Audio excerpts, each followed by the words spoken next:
Julian, Doom, Megan, Dana, Marcus, Roy, Claire, Kevin, Terry, Paul, Zos, Seastron, Timothy.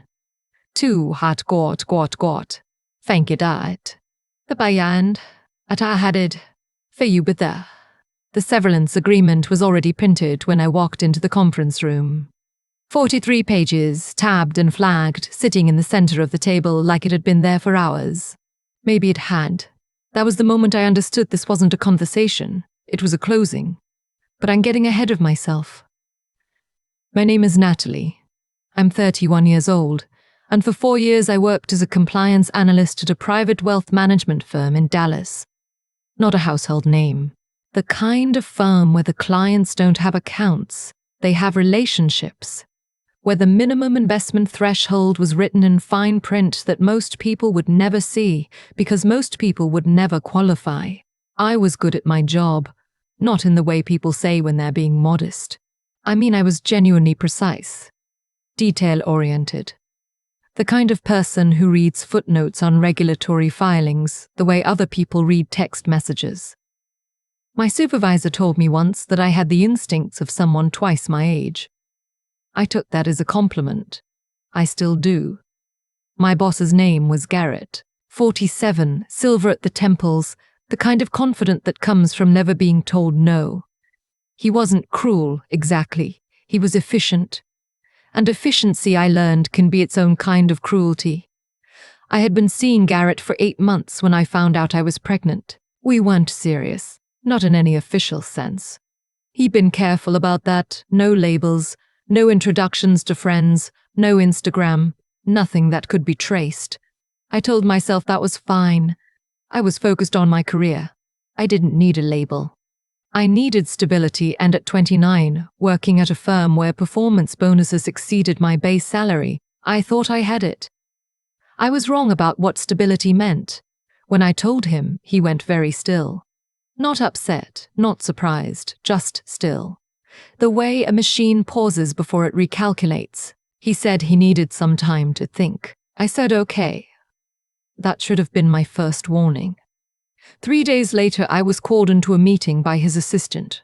Not him. His assistant, whose name I never learned because she rotated every 6 months the way everything in that office rotated. Efficient, anonymous, replaceable. The conference room was on the 31st floor. The conference room was on the 31st floor.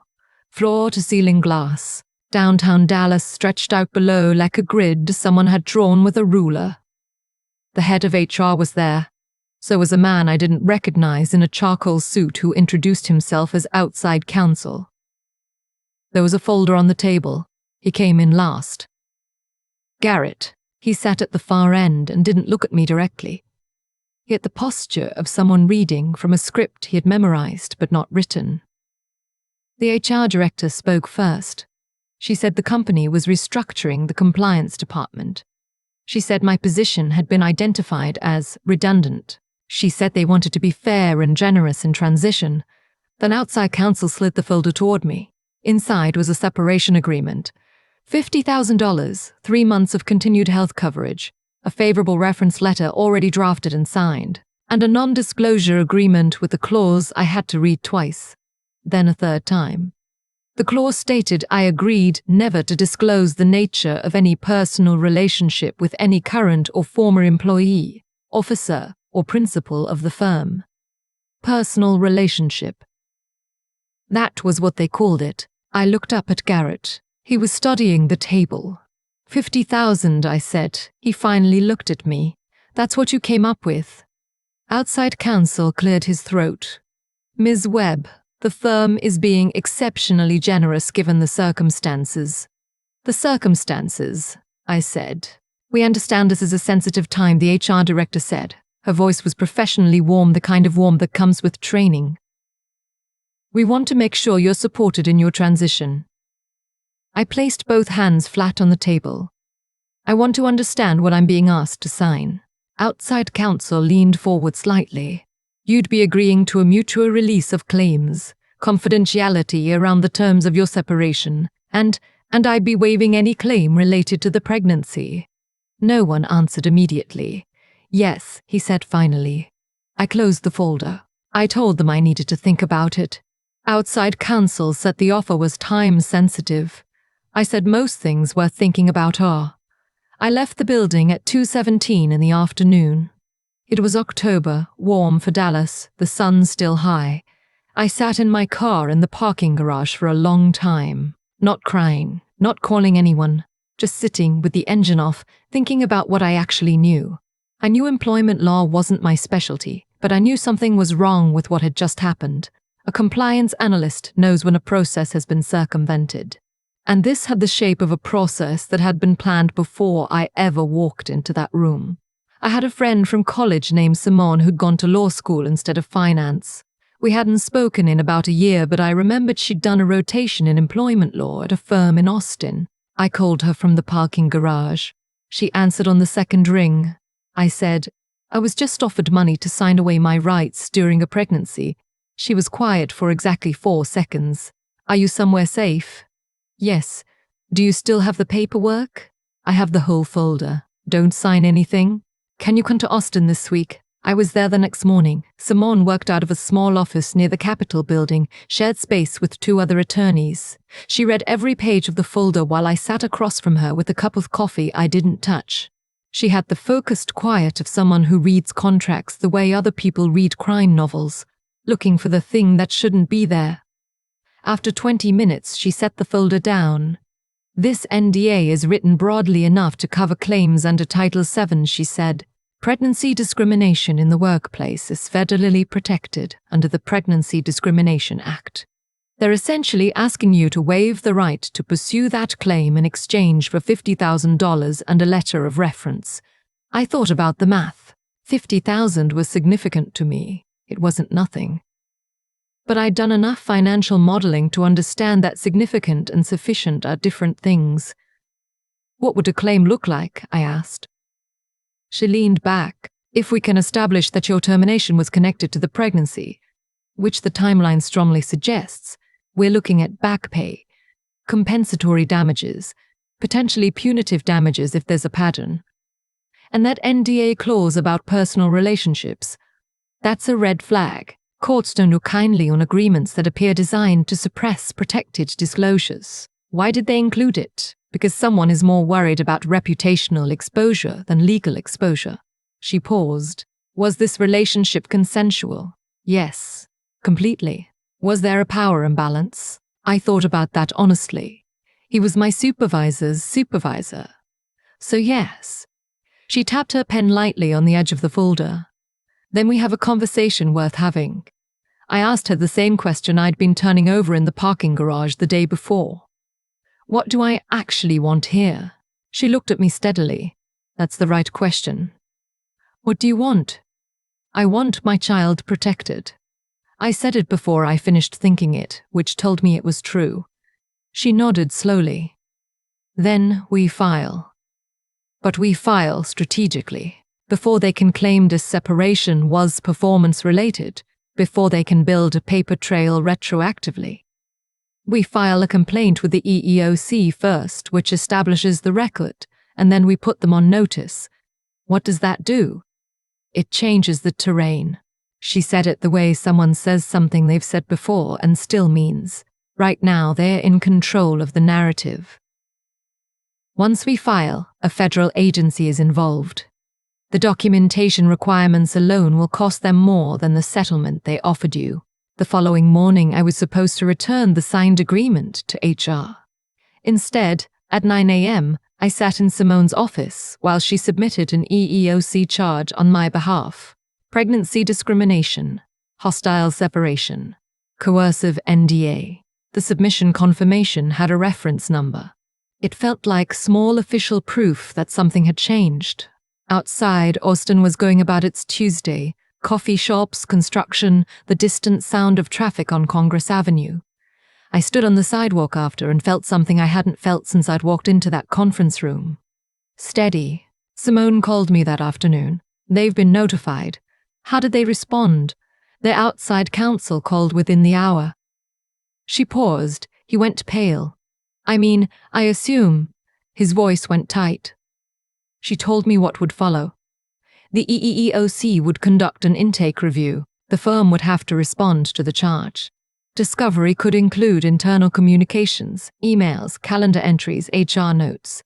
In pregnancy discrimination cases, she explained, the timeline is often the most powerful piece of evidence. The proximity between when I disclosed the pregnancy and when the restructuring was announced would be difficult to explain away. She also said something that stayed with me. They drafted that NDA quickly. That means someone panicked. Panicked people make mistakes on paper, Garrett called that evening. I let it ring through twice before I answered. His voice was careful. He said he hadn't been involved in the legal side of things. He said his father's attorney had handled it. His father, I learned in that moment, was a senior partner in the firm. A principal. Someone whose name I'd seen on the letterhead for 4 years without ever connecting it to Garrett. That explained the efficiency of the response. This hadn't been HR acting alone. This had been a coordinated decision made above HR. I said, I didn't sign. He was quiet. I know. Then we don't have much to talk about until there's a legal process to talk through. He exhaled slowly. You don't have to do this publicly. There's nothing public about an EEOC charge, I said. It's an administrative filing.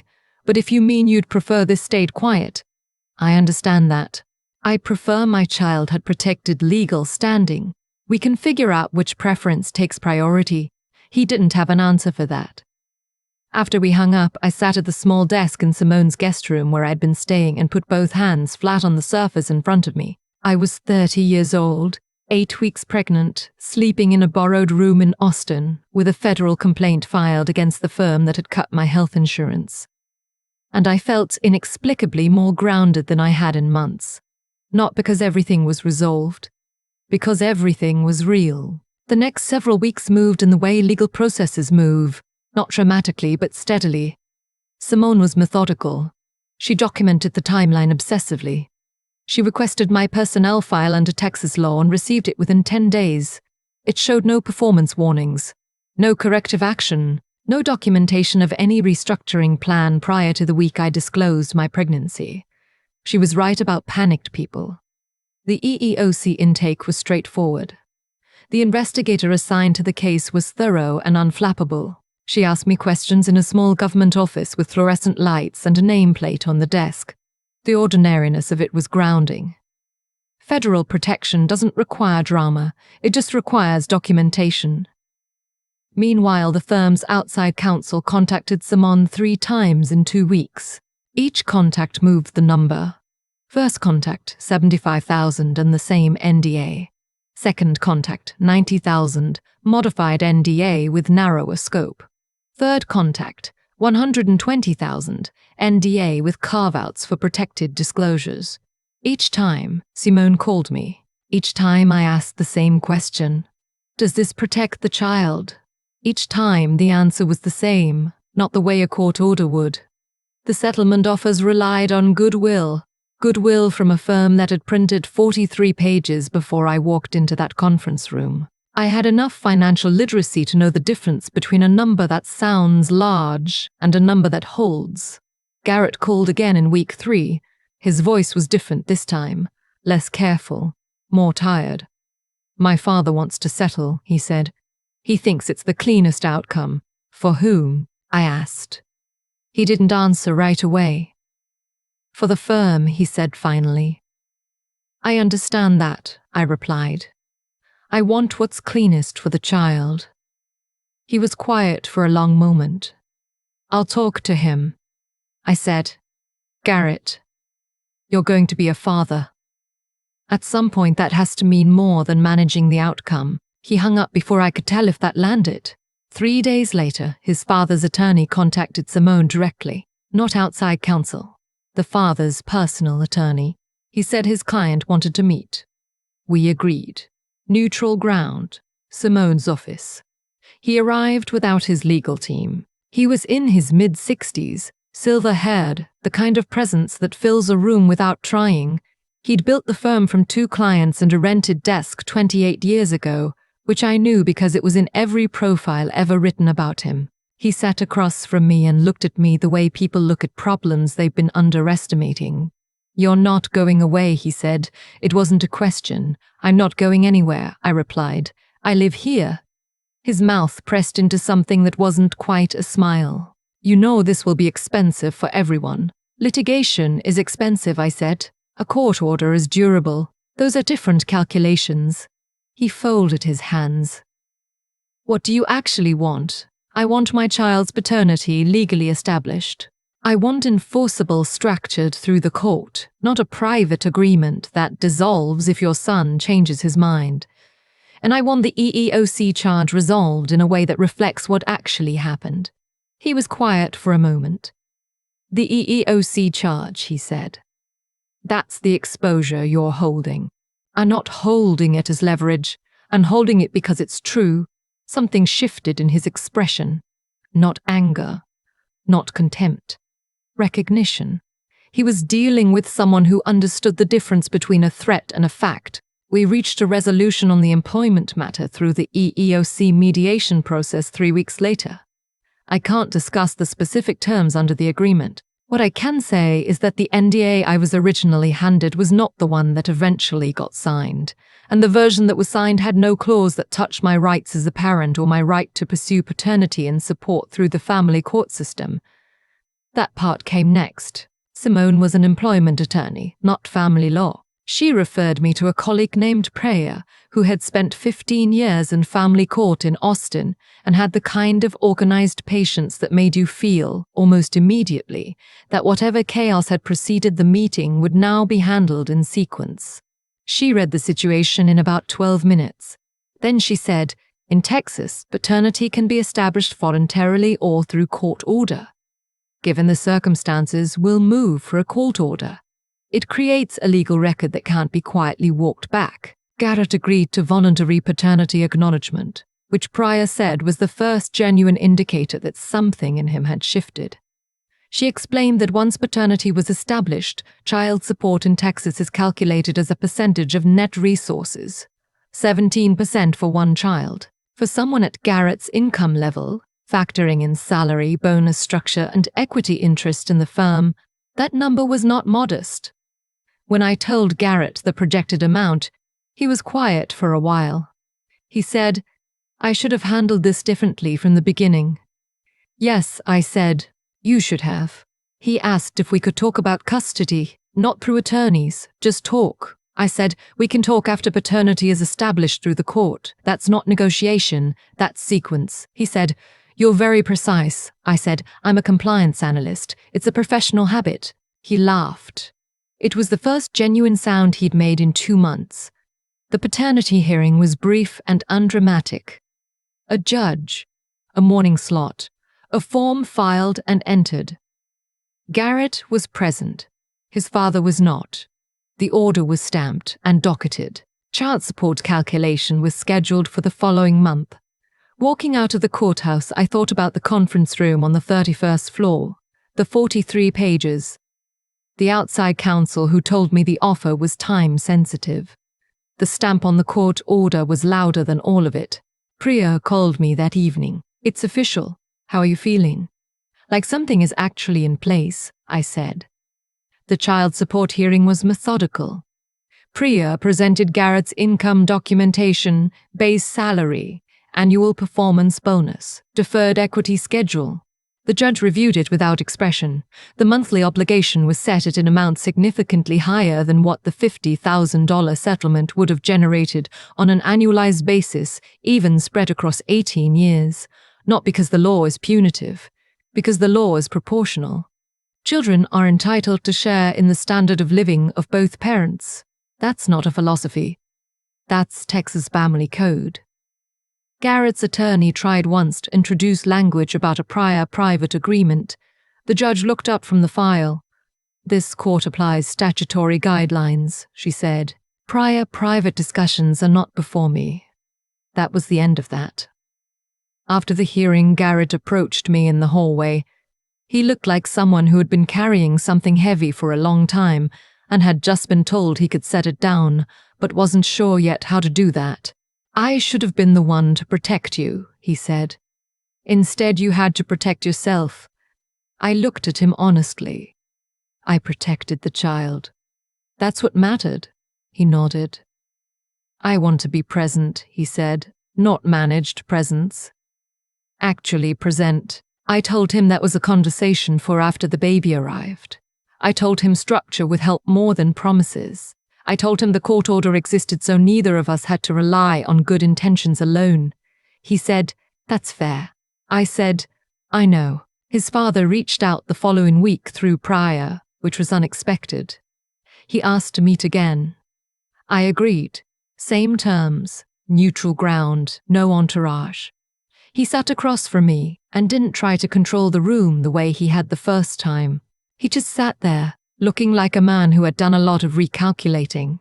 I owe you an apology, he said. I listened. What I did in that conference room was wrong. Not strategically wrong. Morally wrong. He said it the way someone says something they have practiced saying until it sounds true enough to speak aloud. I treated a person as a liability. And I was wrong. I said, I appreciate you saying that. He looked at his hands. Garrett is going to be a better father than I gave him credit for becoming. I think the process helped. Pressure clarifies, I said. Yes. He looked up. I'd like to establish a college trust. Beyond the court order. Voluntarily. That's your choice, I said. I won't stop you. I just want them to know they were wanted, he said. Eventually, when they're old enough to understand it. I told him children understand more than we assume. I told him actions are clearer than explanations. And I told him a trust fund and a grandfather who showed up were not mutually exclusive. He almost smiled. My daughter was born in late spring, on a Thursday morning with the windows of the hospital room catching early sun. She was 6 pounds, 9 ounces, and completely uninterested in the complexity of everything that had preceded her arrival. Garrett was there. He stood against the wall at first, unsure how to arrange himself, his hands in his pockets like he was waiting for someone to give him a task. When the nurse offered her to him, he hesitated. Then he took her with both hands very carefully, like she was a document he was afraid to damage. Something changed in his face. Not calculation, not management. Something much simpler. His father arrived 2 hours later. He didn't call ahead. He just appeared in the doorway holding a small gift bag from a bookstore on South Congress. Inside was a picture book and a card that said her name, written in his handwriting, which was cramped and careful and nothing like the firm's letterhead. He looked at her for a long time before speaking. She looks like she knows something, he said finally. Babies often do, I replied. He didn't laugh, but he came very close. There are things I know now that I didn't know when I was sitting in that parking garage in October. I know that the systems designed to protect people actually work when you understand how to use them. I know that federal employment law and family court exist on parallel tracks, and knowing when to use each one matters. I know that a non-disclosure agreement handed to a pregnant woman in a conference room by outside counsel is almost always worth taking to an attorney before the ink dries.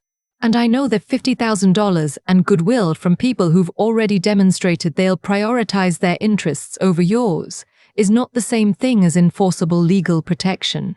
The court order is still in place.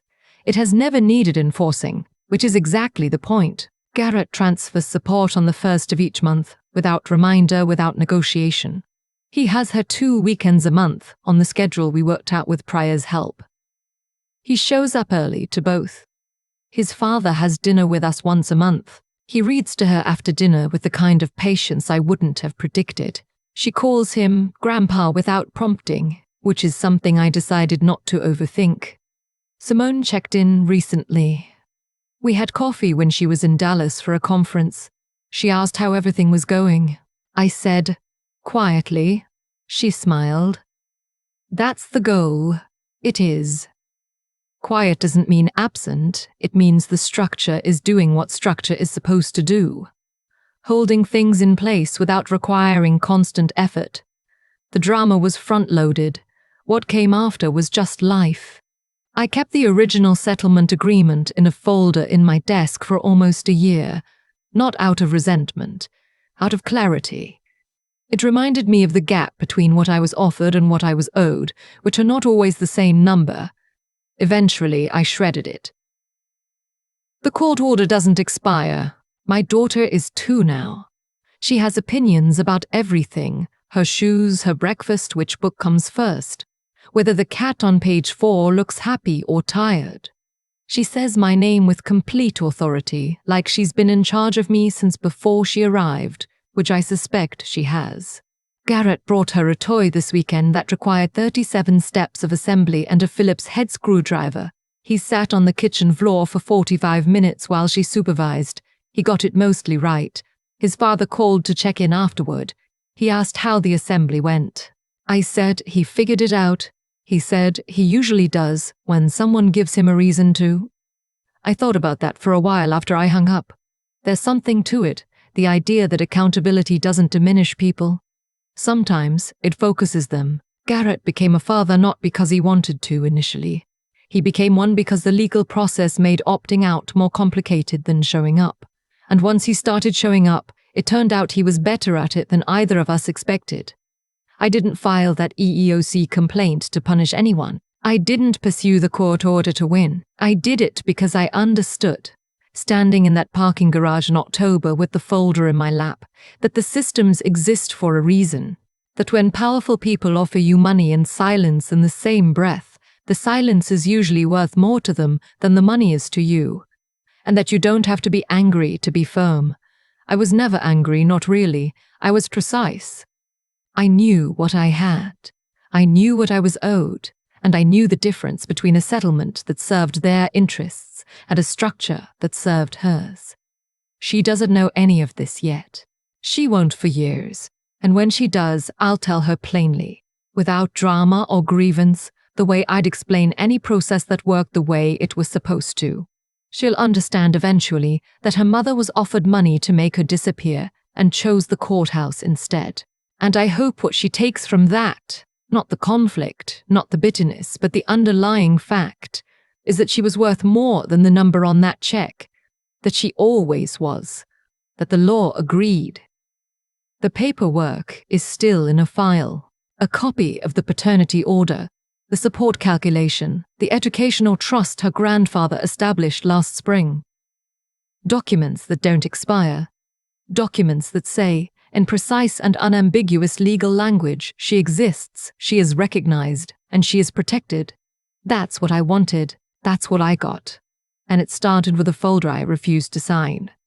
I've thought a lot about what would have happened if I had signed that folder. Not in a spiral. Not in grief. Just honestly. $50,000 would have covered rent for 2 years. Maybe 3, if I was careful. And then it would have been gone, and my daughter would have had no legal standing, no enforceable support, no claim to anything, just a private agreement that relied entirely on the goodwill of people who had already shown me, in a 31st floor conference room, exactly how much goodwill they were prepared to extend. What I've come to understand is that the choices we make when we're scared reveal more about our character than the choices we make when everything is fine. I was scared in that parking garage. I won't pretend otherwise. 8 weeks pregnant, just handed a document designed to make me easier to manage.